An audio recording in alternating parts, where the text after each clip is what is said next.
ప్రతిధ్వనికి స్వాగతం. 2019లో వైసీపీ అధికారంలోకి రావటానికి అండగా నిలిచింది రాయలసీమ ప్రాంతం. 52 అసెంబ్లీ స్థానాలు ఉన్న రాయలసీమలో వైసీపీ 49 స్థానాలు గెలుచుకుంది. అంత ఆదరణ చూపిన తన ప్రాంతానికి ముఖ్యమంత్రి అవగానే జగన్ ఏం మేలు చేశారు? వారి సమస్యలు ఏం పరిష్కరించారు? సీఎం పదవిలో కూర్చోవటం కోసం సీమకు చేసిన వాగ్దానాలేంటి? ఎన్ని హామీలు నెరవేర్చారు? వైకాపా పాలనలో సీమ ప్రజలు సంతోషంగా ఉన్నారా? ఇది నేటి ప్రతిధ్వని. చర్చలో పాల్గొంటున్న వారు గౌస్ దేశాయ్ గారు, centre of Indian trade unions, Naveen Kumar Reddy గారు, రాయలసీమ పోరాట సమితి కన్వీనర్.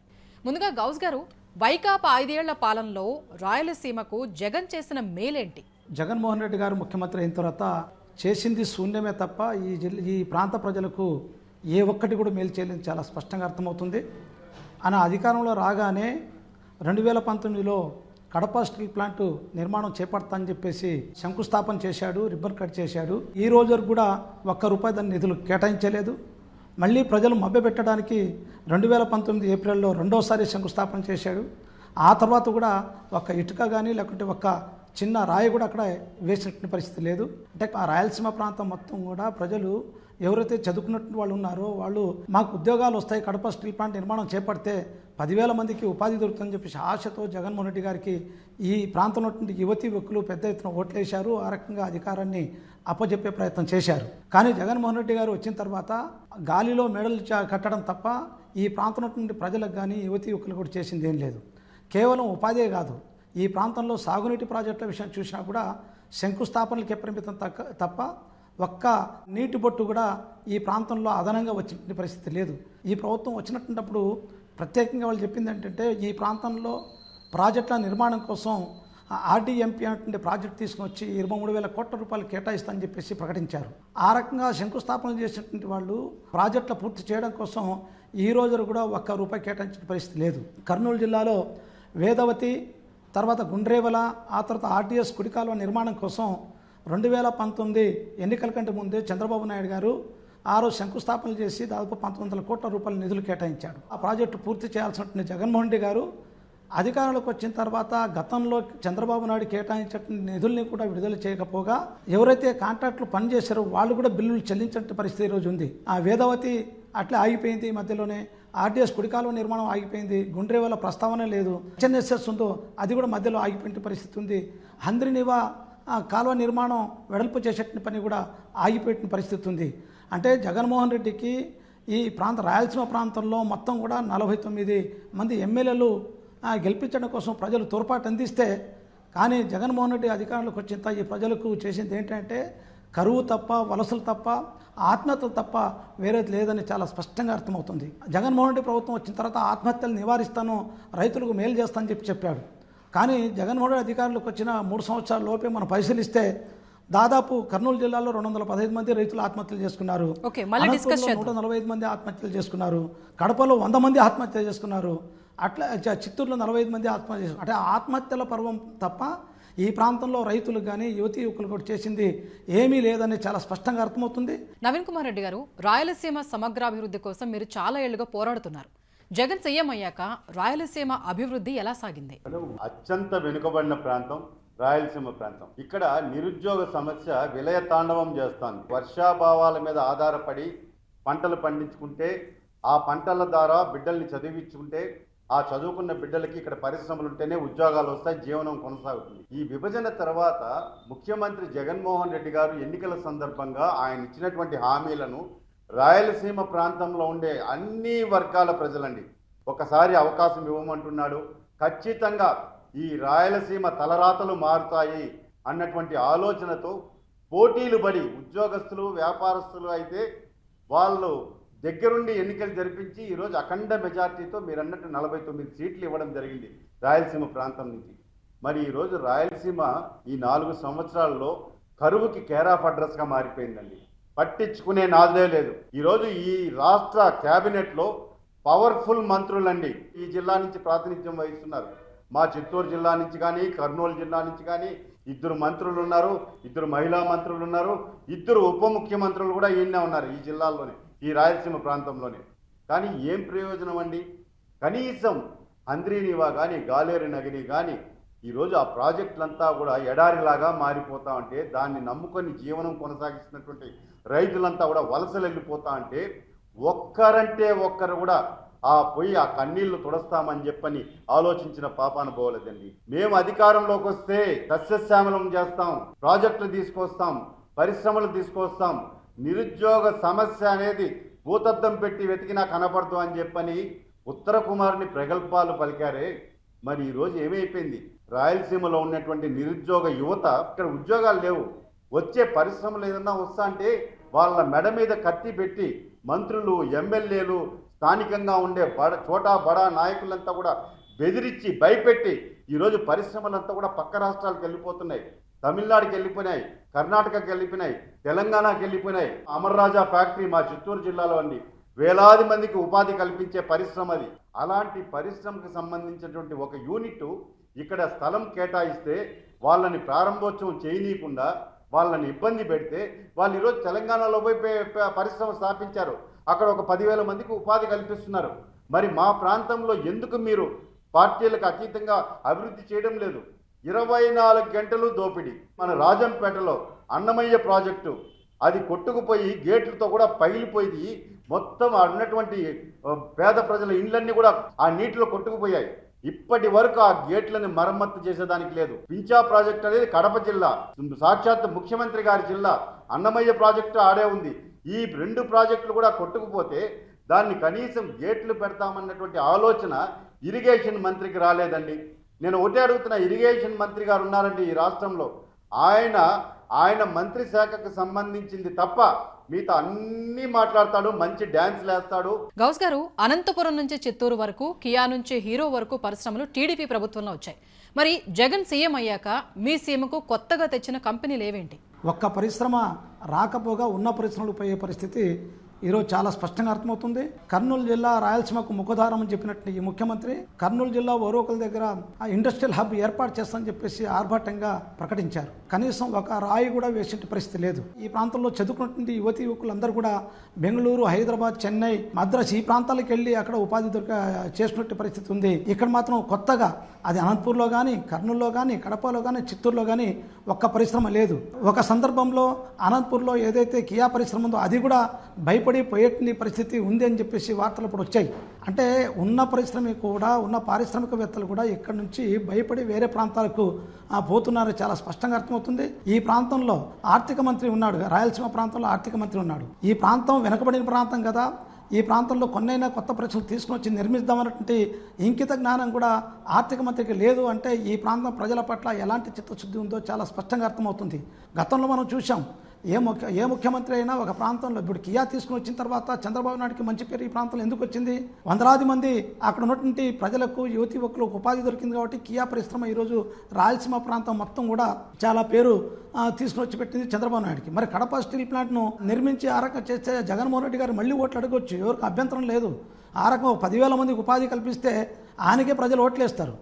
కానీ శంకుస్థాపన మీద శంకుస్థాపనలు ఏంటండి? 2019లో శంకుస్థాపన చేస్తాడు, 2023లో శంకుస్థాపన చేస్తాడు. అంటే ప్రజలు శంకుస్థాపన చేయడానికి ముఖ్యమంత్రి చేయాలన్నా, లేదు ఉపాధి కల్పించడం కోసం ముఖ్యమంత్రి చేయాలన్నా జగన్మోహన్ రెడ్డి ప్రజలకు సమాధానం చెప్పాల్సిన అవసరం ఉంది. 2019 నుంచి ఇప్పటిదాకా ఒక్క చుక్క నీరు కూడా అదనంగా వచ్చే పరిస్థితి లేదు. ఏదైతే హంద్రి నీవా ద్వారా కాలువ వెడల్పు చేస్తామని చెప్పారు, 40 టీఎంసీ నుంచి 80 టీఎంసీలు చేస్తామని చెప్పారు. ఎక్కడైనా నిధులు కేటాయించారా? దానికోసం పనులు చేపట్టారంటే ఎక్కడ చేపట్టిన పరిస్థితి లేదు. వీళ్ళందరూ కూడా ఈరోజు దందాలు చేయడానికి ఇసుక మాఫియా రూపంలో, లేదు మైనింగ్ మాఫియా రూపంలో, లేదు ఎక్కడైతే ప్రభుత్వం యొక్క ఖాళీ స్థలాలు ఉన్నాయో కబ్జా చేసే దాంట్లో మనం ఆ రకంగా ముందుకున్నారు తప్ప ఈ ప్రాంత ప్రజలకు మేలు చేద్దామన్నట్టు ఆలోచన జగన్మోహన్ రెడ్డికి లేదు. జగన్మోహన్ రెడ్డి కింద ఉన్నటువంటి ఎమ్మెల్యేలు కూడా లేదనేది చాలా స్పష్టంగా అర్థమవుతుంది. మనం చూసాం కర్నూలు జిల్లాలో ఒక వార్త ఈనాడులో వస్తే మాకు వ్యతిరేకంగా ఏ రకంగా రాస్తారని చెప్పేసి ఆ రకంగా ఈనాడు ఆఫీస్ పైన దాడి చేసేటువంటి పరిస్థితి ఉంది. అంటే ప్రశ్నిస్తే దాడులు చేసేటువంటి ఒక దౌర్భాగ్య పరిస్థితి ఈరోజు జగన్మోహన్ రెడ్డి పాలన చూస్తూ ఉన్నాం. నవీన్ కుమార్ రెడ్డి గారు, గత ప్రభుత్వం పట్టిసీమ ద్వారా కృష్ణా డెల్టాకు గోదావరి నీరిచ్చింది, రాయలసీమకు కృష్ణా జలాలు ఇచ్చింది, ఎండిపోయిన చెరువులు కూడా నింపింది. జగన్ వచ్చాక ఏం చేశారు? జగన్మోహన్ రెడ్డి గారు ఎన్నికల సందర్భంగా 2019కి ముందు మేడం పాదయాత్ర చేశారు రాయలసీమలో, మొత్తం రాష్ట్రం అంతా కూడా. అప్పుడు బహిరంగ సభల్లో ఆయన చేసిన ప్రకటన ఆన్ రికార్డ్ ఉందండి. ఈ రాయలసీమ కరువు కాటకాలతో అలమటిస్తూ ఉంది. కాబట్టి 33 ప్రాజెక్టులని ఏదైతే పెండింగ్ ప్రాజెక్టులు ఉన్నాయో అవి కాకుండా కొత్త ప్రాజెక్టులను కూడా నేను తీసుకొస్తాను, నన్ను నమ్మండి, నేను మాట తప్పను మడమ తిప్పను అని చెప్పి ఎంపీ సీట్లు కానీ 25కి 25 ఇస్తే కేంద్ర ప్రభుత్వం మెడలు వంచేసి అక్కడి నుంచి కూడా నిధులు తీసుకొస్తామని చెప్పి ఆ రోజు చెప్పి మాట చెప్పాడు. కాబట్టి ప్రజలందరూ కూడా నమ్మారండి. పాపం ఆశతో ప్రాజెక్టులు వస్తాయి కదా అని చెప్పి నమ్మకంతో వేశారండి. నేను అడుగుతున్న ఈ 3-4 సంవత్సరాలలో తుంగభద్ర అప్పర్ భద్ర అని చెప్పి కర్ణాటక రాష్ట్రంలో అక్రమంగా నిర్మిస్తూ ఉంటే ఒక్క మంత్రి కానీ ముఖ్యమంత్రి కానీ అయ్యా అప్పర్ భద్ర ప్రాజెక్ట్ వచ్చిందంటే ఈడ మొత్తం కర్నూలులో ఉన్నటువంటి ప్రాజెక్టులు శ్రీశైలం ప్రాజెక్టు కానీ తెలుగుగంగ కానీ చిత్తూరు జిల్లా వరకు వచ్చే నీళ్ళంతా కూడా ఎడారిగా మారిపోతుంది, అప్పర్ భద్ర అక్రమ నిర్మాణాన్ని ఆపండి అని చెప్పి మేమంతా కూడా రోడ్ల మీదకి వచ్చి ఉద్యమాలు చేశామండి. కర్నూలులో అయితే బైరెడ్డి రాజశేఖర రెడ్డి గారు బహిరంగ సభలు పెట్టారు. రాయలసీమలో ఉన్నటువంటి అన్ని వర్గాల ప్రజలు అన్ని పార్టీల నాయకులు వచ్చి కూడా ఆ రోజు అయ్యా కరువుకి కేరాఫడ్రస్గా ఇప్పటికే అల్లాడిపోతున్నాం, అక్కడ కానీ అప్పర్ భద్ర కడితే మనకు నీళ్లు కాదు కదా కన్నీళ్లు కూడా మిగలవు అని చెప్తే కూడా ఇప్పటి వరకు నిమ్మకు నీరెత్తినట్లు వ్యవహరిస్తున్నారండి. మరోపక్క తెలంగాణ మనకు రావాల్సినటువంటి నికర జలాల్ని యథేచ్ఛగా దోపిడీ చేసుకోబోతున్నారు. విద్యుత్ ఉత్పాదన జరుగుతోంది. అయ్యా అడిగయ్యా అంటే లోపాయికారి ఒప్పందం అప్పుడున్నటువంటి బీఆర్ఎస్ ప్రభుత్వంతో ఆ రోజు నోరే తెరవలేదు. మా దగ్గర ఉన్నటువంటి నీటిని దోపిడీ జరుగుతా అంటే కూడా ప్రశ్నించలేనప్పుడు మీకు పదవులు ఎందుకు అని రాయలసీమ పౌర సమాజం ప్రశ్నిస్తోంది. రేపు ఎన్నికల్లో వస్తున్నారు మంత్రులు ఎమ్మెల్యేలంతా కూడా రేపు చొక్కాలు పట్టుకునే పరిస్థితి ఉండదు ప్రజలు. గౌస్ గారు, కర్నూలులో ఓర్వకల్ ఎయిర్పోర్ట్ కానీ అతిపెద్ద సోలార్ పార్క్ కానీ గత ప్రభుత్వంలో జరిగినవి. వైసీపీ వాళ్ళు కర్నూలు జిల్లాను ఈ 5 ఏళ్లలో ఏం అభివృద్ధి చేశారు? ఓర్వకల్ దగ్గర ఆ ప్రాంతంలో ఇండస్ట్రియల్ హబ్ ఏర్పాటు చేస్తామని చెప్పేసి ముఖ్యమంత్రి గారు స్వయంగా వచ్చి ఇక్కడ ప్రకటించాడు. ఇప్పటి వరకు ఒక్క రూపాయి కూడా ఈ ప్రాంతంలో కేటాయించలేదు. అంటే ఓర్వకల్లో గతంలో ఎయిర్పోర్ట్ వచ్చింది, ఆ తర్వాత సోలారు విద్యుత్ వచ్చింది, ఆ తర్వాత అనేక రకాల పరిశ్రమలు తీసుకొచ్చి పెడతాం, స్టీల్ పరిశ్రమ, సిమెంట్ పరిశ్రమ, ఇట్లాంటివన్నీ కూడా తీసుకొచ్చి పెడతాను, ఉపాధి కల్పిస్తానని చెప్పి చెప్పారు. కానీ జగన్మోహన్ రెడ్డి గారు ఇక్కడే కాదు ఈ ప్రాంతంలో రాయలసీమ ప్రాంతం మొత్తం కూడా ఒక్క పరిశ్రమ కూడా పెట్టలేదు. ఈ ప్రాంతంలో చాలామంది యువకులు ఆర్థిక మంత్రి వచ్చినప్పుడు కానీ ముఖ్యమంత్రి వచ్చినప్పుడు కానీ నిలదీసి అడిగట్టిన ప్రయత్నం చేసే ఎవరైతే ప్రశ్నిస్తారో వాళ్ళను రాత్రి వచ్చి ఆ రకంగా అరెస్ట్ చేసి నిర్బంధాలు పెట్టడం తప్ప, ప్రశ్నించేటువంటి వాళ్లకు కేసులు పెట్టడం తప్ప వేరే పని చేయట్లేదు. నేను ఈ సందర్భంగా జగన్మోహన్ రెడ్డి గారు కానీ లేదు మంత్రులు కానీ అడగదలుచుకున్నాం, అయ్యా ఈ ప్రాంతంలో ఈ 5 సంవత్సరాల కాలంలో ప్రజలకు ఇచ్చేటువంటి వాగ్దానం ఏమైంది? కర్నూలు జిల్లాలో ఓర్వకల్ ప్రాంతంలో పరిశ్రమలు ఏర్పాటు చెప్పిన దానికి మీరు ఎందుకు నిధులు కేటాయించలేదో ఈరోజు ఈ ప్రాంత ప్రజలు మేము ప్రశ్నిస్తున్నాం, దీనికి సమాధానం చెప్పాలని చెప్పి కోరుతా ఉన్నాం. ఏ మొహం పెట్టి మీరు రాబోయే కాలంలో ఎన్నికల్లో ప్రజల దగ్గరికి వచ్చి ఓట్లు అడిగే హక్కు మీకు ఏ రకంగా ఉందో సమాధానం చెప్పాల్సిన అవసరం ఉంది. అన్ని జిల్లాల కంటే ఈరోజు కర్నూలు జిల్లాలో వలసలు విపరీతంగా పెరిగాయి. దాదాపు వలసలు మార్చి తర్వాత పెరుగుతాయి. కానీ కర్నూలు జిల్లాలో ఈ సంవత్సరం జనవరిలోనే వలసలు వెళ్ళి అనేక ప్రాంతాల్లో ప్రజలు జీవించాల్సిన పరిస్థితి వచ్చింది. మీరు చూశారు గుంటూరు జిల్లాలో ఇప్పటికీ వేలాది మంది అక్కడ టెంట్లు వేసుకుని జీవించాల్సిన పరిస్థితి ఈరోజు కనబడతా ఉంది. అంటే వలసలు వెళ్ళేటువంటి ప్రజల్ని వలసలు నివారించే ప్రయత్నం ఏమైనా చేస్తున్నారా? లేదు ఇక్కడ ఉపాధి అవకాశాలు కల్పించడం కోసం గ్రామీణ ఉపాధి పథకాన్ని అమలు చేసే ప్రయత్నం చేస్తున్నారు, అది కూడా చేయట్లేదు.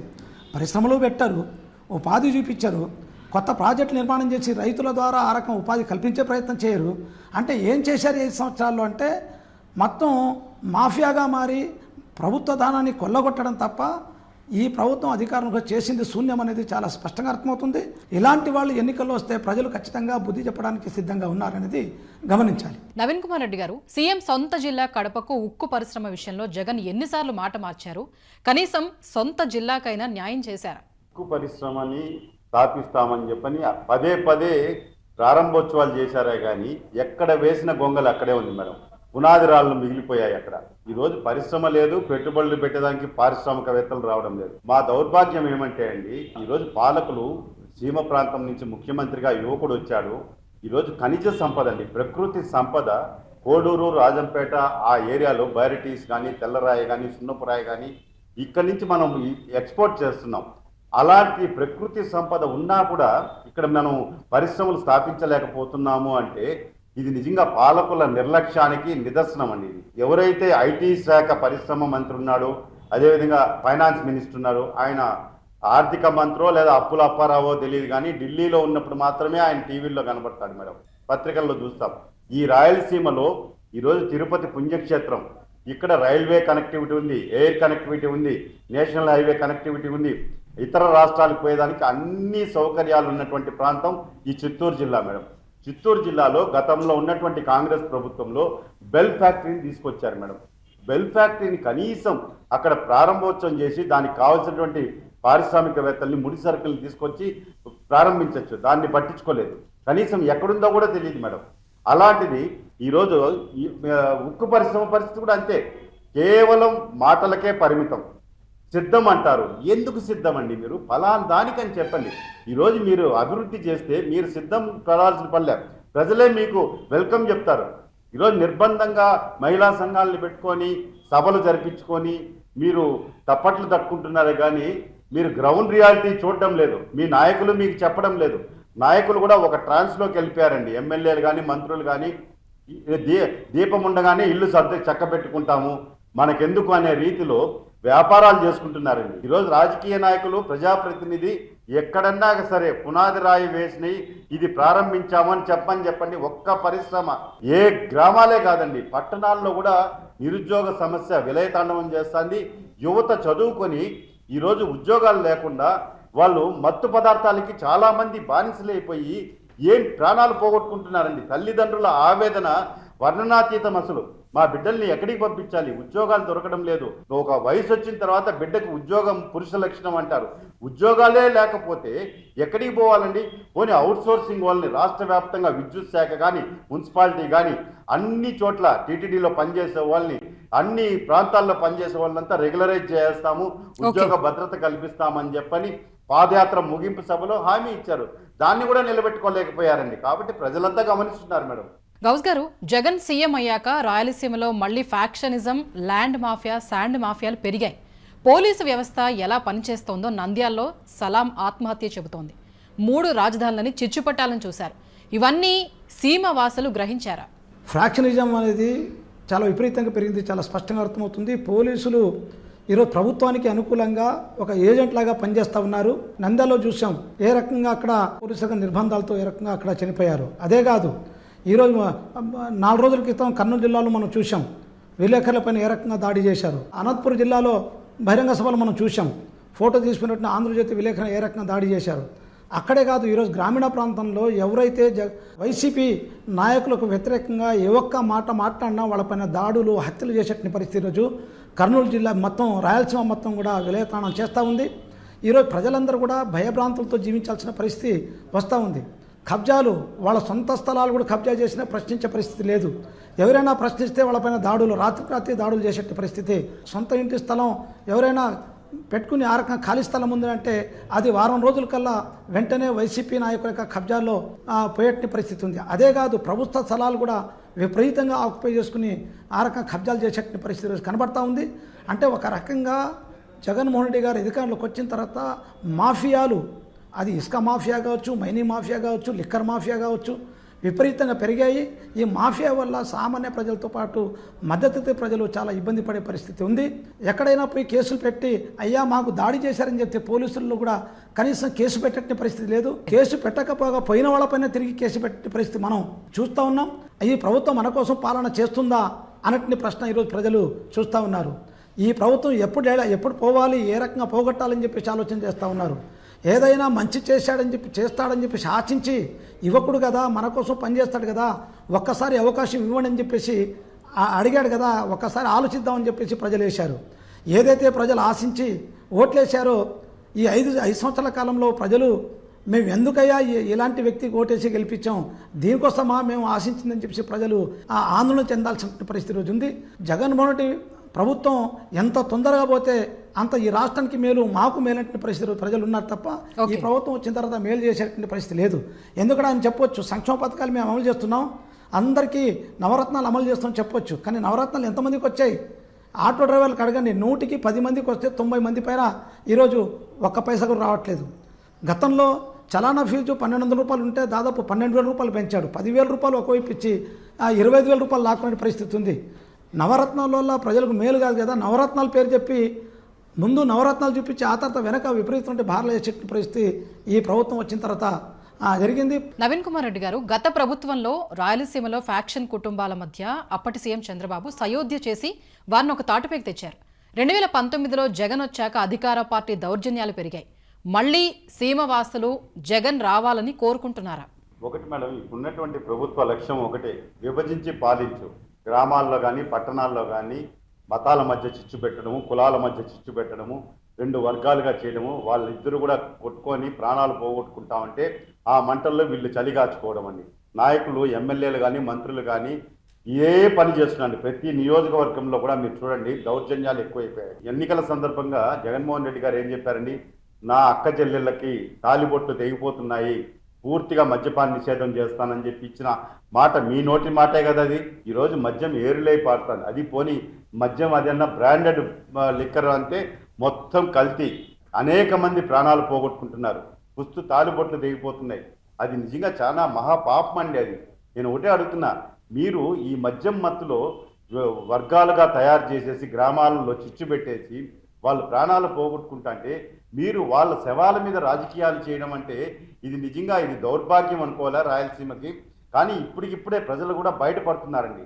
ఎందుకంటే బిడ్డలు కష్టపడి బయట ప్రాంతాల్లో ఉద్యోగాలు చేస్తూ వాళ్ళ గ్రామాల్లో కానీ వాళ్ళ పట్టణాల్లో కానీ ఎవరన్నా ఈ రాజకీయ నాయకులు ప్రోత్సహిస్తే ఈ గొడవలకి అవసరం లేదు, మేము లక్షణంగా ఉన్నాం, మీరు వచ్చేయండి, వాళ్ళు మనల్ని బలిపశువుల్ని చేస్తున్నారు ఆ ఆలోచన ఇప్పుడు ప్రజల్లో బాగా వస్తుందండి.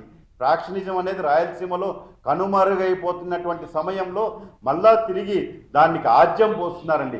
ఇది ప్రజలంతా కూడా గమనించి ఈ ఫ్రాక్షనిజానికి ఫుల్ స్టాప్ పెట్టాలి. పాలకుల మాటలు నమ్మద్దండి. ఎందుకంటే మేము తిరుపతి నుంచి ఒక్క మాట చెప్తాను మేడం, ఎన్నికల సందర్భంగా 34,000 ఎపిక్ కార్డ్స్ తయారు చేశారు. సెంట్రల్ ఎలక్షన్ కమిషను ఎవరైతే కష్టపడి ఐఏఎస్ ఆఫీసర్లు ఉద్యోగాలు తెచ్చుకున్నారో, పోలీస్ ఆఫీసర్స్, మున్సిపల్ అధికారులు, ఐఏఎస్ ఆఫీసర్ని సస్పెండ్ చేసింది, 2 సిఐల్ని సస్పెండ్ చేశారు, 2 ఎంఆర్ఓల్ని, ఒక అడిషనల్ కమిషనర్ని, ఇతర సిబ్బందుల్ని. ఎందుకంటే ఎందుకు వాళ్ళని ఈరోజు కనీసం వాళ్ళకి ఇరికించుకున్నాక వాళ్ళ ఉద్యోగాలు పోయాయి, వాళ్ళ పలకరించే నాదుడే లేదు. కాబట్టి నేను మీ ద్వారా ఈటీవీ ద్వారా విజ్ఞప్తి చేస్తున్నా, అధికారులు ఎవ్వరు కూడా ఏ రాజకీయ పార్టీ నాయకులు కూడా మీరు వత్తాసు పలకద్దండి, మీ ఉద్యోగ ధర్మాన్ని పాటించండి. అలాగే వాలంటీర్స్ కూడా మీ తల్లిదండ్రులు మీకు చిన్న జీతం 5,000కి మీరు పనిచేస్తున్నారంటే అది భగవంతుడికి తెలియాలి. కాబట్టి మిమ్మల్ని ఆ ఉచ్చులో ఇరికిచ్చే ప్రయత్నం చేస్తే దయచేసి తల్లిదండ్రులు బిడ్డల్ని హెచ్చరించి కాపాడుకోవాలని చెప్పని నేను విజ్ఞప్తి చేస్తున్నా. అయితే నవీన్ కుమార్ రెడ్డి గారు, వై నాట్ 175 అని జగన్ అంటున్నారు, జనం ఏమంటున్నారు? ఎందుకు వెయ్యాలి అంటున్నారు మేడం. మీరు చెప్పిన మాట ఏంది, ఒక్కసారి అన్నారు, ఒకసారి ఛాన్స్ ఇచ్చేసాము చాలు. ఇంకాడికి వాళ్ళకి 175 ఏమో కానీ వీళ్ళ 40 ఏళ్ల సర్వీస్ని పూర్తిగా కోల్పోయి ఇళ్లకే పరిమితం అయ్యే పరిస్థితులు వస్తున్నాయి. కాబట్టి ఉద్యోగస్తులు అందరూ కూడా, వాలంటీర్లు కూడా చాలా అప్రమత్తమయ్యారు, తెలుసుకున్నారు వీళ్ళు కేవలం వాళ్ళ గెలుపు కోసం మమ్మల్ని బలిపశువులను చేస్తున్నారని. కాబట్టి ఎవ్వరు కూడా ఆ ఉచ్చులో పడద్దండి, మీ ఉద్యోగాలు పోగొట్టుకోవద్దండి, మీకు ఆధారంగా ఉండే మీ కుటుంబ సభ్యుల్ని రోడ్ల పాలు చేయొద్దండి అని చెప్పి నేను విజ్ఞప్తి చేస్తున్నా. మీరు 175 ఎలా వస్తుందో అనేది రేపు 2 నెలల్లో ప్రజలే తీర్పు ఇవ్వబోతున్నారు. ఓకే, రైట్ అండి, ధన్యవాదాలండి. గౌస్ దేశాయ్ గారు, నవీన్ కుమార్ రెడ్డి గారు చర్చలో పాల్గొన్నందుకు. ఇది ఇవాల్టి ప్రతిధ్వని.